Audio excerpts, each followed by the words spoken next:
اللہم صلی علی محمد و آل محمد۔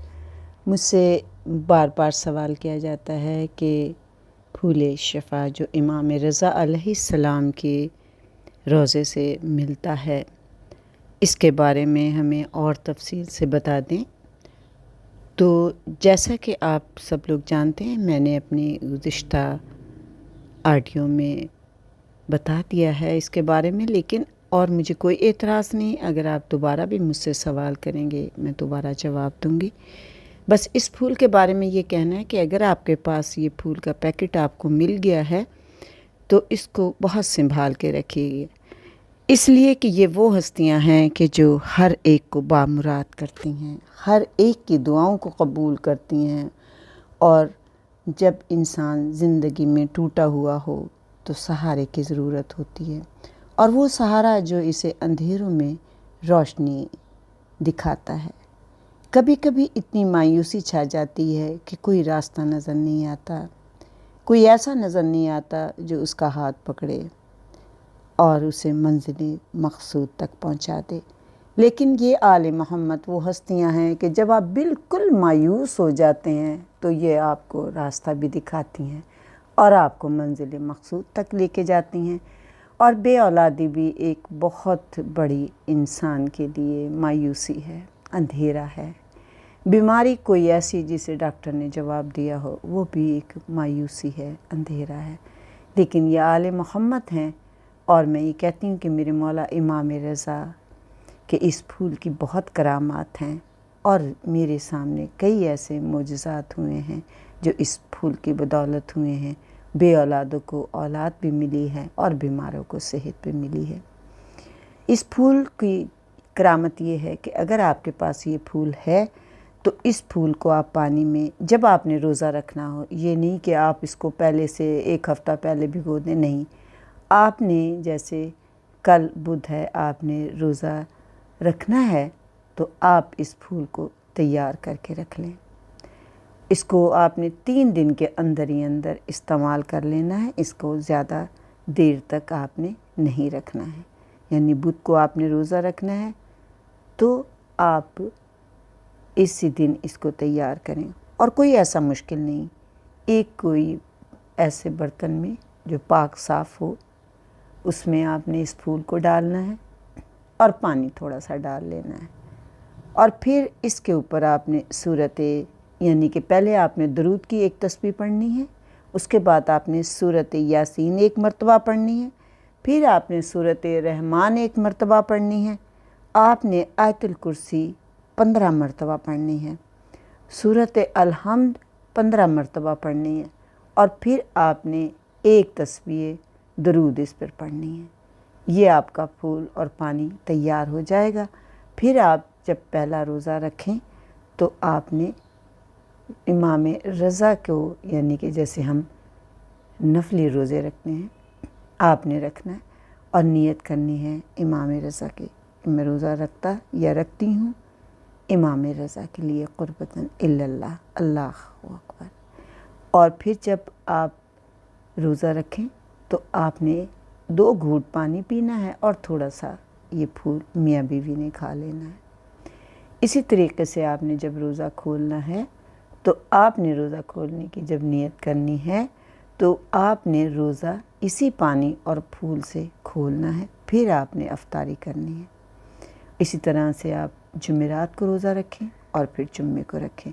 بس یہ خیال رہے کہ رمضان میں یہ روزے نہیں رکھے جاتے ہیں، اور آپ نے اس کو باقاعدگی سے 1 ماہ، پھر 2 ماہ، پھر 3 ماہ تک استعمال کرنا ہے۔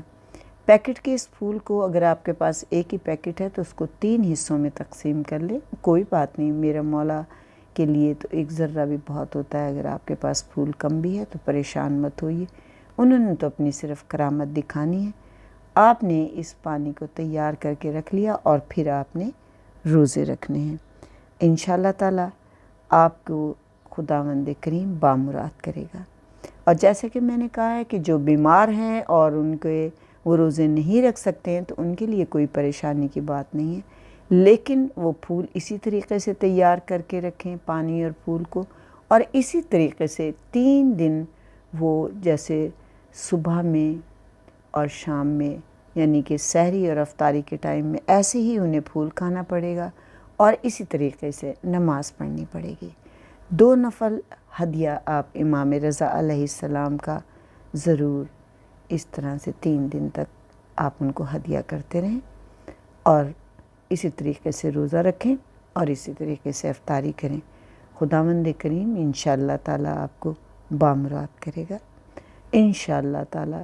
مجھے یقین ہے، اس سے پہلے بھی مجھے بہت سے لوگوں نے کہا ہے کہ انہوں نے پھول کا اس طریقے سے استعمال کیا ہے تو وہ بامراد ہوئے، کیونکہ ہمارے پاس چیز تو ہوتی ہے اور ان ہستیوں کی کرامت بھی موجود ہے، لیکن ہم لوگ استعمال کرنے میں کچھ کوتاہی کر دیتے ہیں، جس کی وجہ سے ہم کبھی کبھی ہماری وہ مراد ہمیں ملتی نہیں۔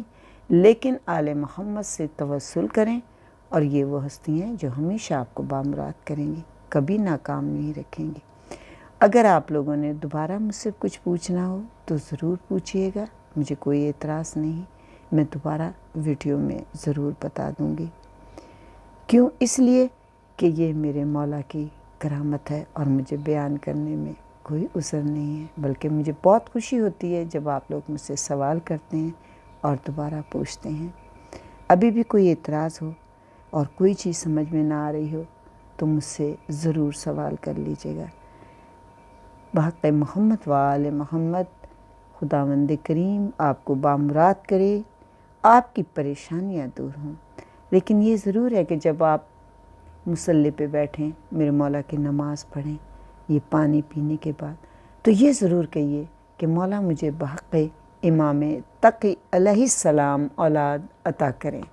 اور یہ اس پھول کی کرامت کا ایک جز ہے کہ بحق مولا تقی علیہ السلام آپ دعا کریں، کیونکہ میرے مولا علیہ السلام آپ کی گودوں کو آباد کرے اور خداوند کریم میرے مولا امام تقی علیہ السلام کے صدقے سے آپ کو اولاد عطا کرے، کیونکہ میرے مولا امام رضا علیہ السلام کی کافی عمر گزر گئی تھی اور آپ کے اولاد نہیں تھی، اور لوگوں نے آپ کو طعنے دینے شروع کر دیے تھے کہ امام آپ لوگوں کے لیے اولاد کی دعا کرتے ہیں اور انہیں اولاد ہو جاتی ہے، لیکن آپ کے پاس تو اولاد نہیں ہے۔ تو میرے مولا رضا علیہ السلام کو خداوند کریم نے میرے مولا تقی عطا کیے۔ میرے مولا تقی کا لقب جواد ہے، اور آپ جانتے ہیں کہ میرے مولا تقی کا لقب جواد کیوں ہے؟ کہ اللہ نے،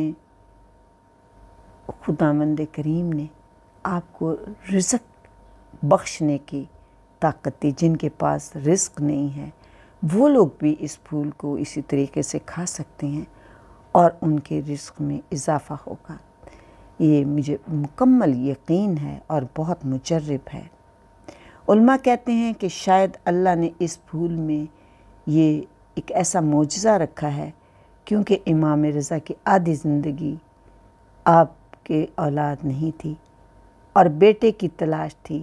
لوگ طعنہ دے رہے تھے کہ خود لوگوں کو اولاد دیتے ہیں، تو پروردگار نے مولا رضا علیہ السلام کو امام تقی جواد عطا کیے، اور اب ہزاروں لوگ اس مقصد کے لیے اس پھول کو اولاد کے لیے، بیماری کے لیے، رزق کے لیے، میں تو بلکہ یہ کہتی ہوں کہ کوئی بھی ایسی پریشانی جو اب تک آپ کی دور نہیں ہوئی، کوئی مقروض ہے، کوئی کسی مقدمے میں ہے، کسی قسم کی بھی کوئی پریشانی ہے، آپ اس پھول کو ایسے استعمال کریں۔